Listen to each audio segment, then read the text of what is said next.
বেশ কিছু সময় পার হলেও এবার স্বামীর পরকীয়ার জেরে সংসার ভাঙল অভিনেত্রী মৌসুমীর।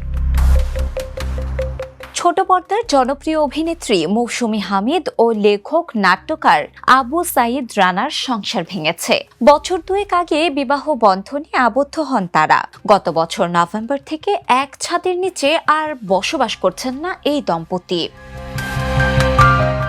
বিচ্ছেদের কারণ হিসেবে জানা গেছে, রানার বিবাহ বহির্ভূত সম্পর্ককে কেন্দ্র করেই অশান্তির সূত্রপাত। নুসরাত তুবা নামের এক তরুণীর সঙ্গে তার ঘনিষ্ঠতার গুঞ্জন ছড়ায়। দ্বন্দ্বের এক পর্যায়ে রানা মৌসুমীকে ডিভোর্স লেটার পাঠান। অনেকেই বলছেন, নিজের অপকর্ম ঢাকতেই এমন পদক্ষেপ নিয়েছেন রানা।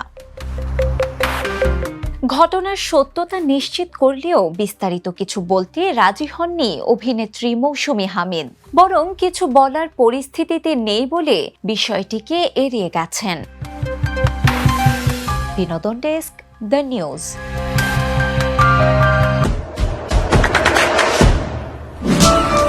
দেশে দেশে সবার সাথে দ্য নিউজ।